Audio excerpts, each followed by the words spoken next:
Hello friends, আমি veterinary practitioner Safikul ইসলাম। আজকে একটা নতুন ভিডিও নিয়ে আসলাম আপনাদের উপকারের জন্য। অনেকে ছাগল পেরাই করে, ছাগল পেরাই করার পর কিছুক্ষণের মধ্যেই ছাগলটি মারা যায়। কিছু ভুল টেকনিক আমাদের প্র্যাকটিশনাররা করে থাকে, যার ফলে ছাগল পেরাই করার সাথে সাথেই মারা যায়। যদি আপনি সঠিক নিয়মে ছাগল পেরাই করেন তাহলে একটি ছাগলও মারা যাবে না, এটা আমি গ্যারান্টি সহকারে বলতে পারি। তো আমি যেভাবে পেরাই করি সেটা আপনাদের সামনে দেখানো হচ্ছে। সেভাবে যদি আপনারা ছাগল পেরাই করেন তাহলে একটি ছাগলও মারা যাবে না। তো প্রথমে আপনারা টিটেনাস ইঞ্জেকশন যদি করা থাকে তাহলে করার দরকার নেই, যদি না করা থাকে টিটেনাস ইঞ্জেকশনটি অবশ্যই করে নেবেন। এবং ছাগলটি কিভাবে আমরা পেরাই করি এটি পুরো ভিডিওটি আপনারা দেখতে থাকুন।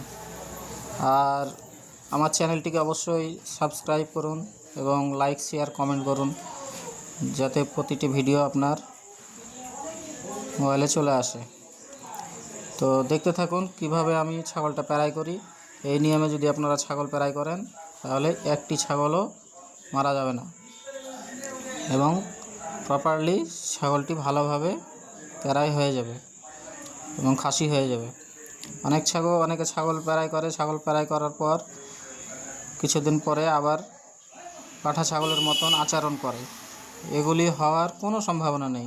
দেখুন, এখানে কিছুটা অক্সি লাগিয়ে নিলাম। অক্সিটা দিলে কি হয়, ওই জায়গাটাতে কোনো ব্যাকটেরিয়া ওখানে থাকবে না, কারণ এটা একটা অ্যান্টিবায়োটিক। আর অবশ্যই সার্জিক্যাল ব্লেড দিয়ে আপনারা ছাগল পেরাই করবেন। এই যে সার্জিক্যাল ব্লেড দেখতে পাচ্ছেন, এই ব্লেড দিয়ে যদি ছাগল পেরাই করেন তাহলে কোনো ক্ষতি হওয়ার চান্স নেই। প্রথমে উপরের চামড়াটা, মোটা চামড়াটা কেটে নেবেন।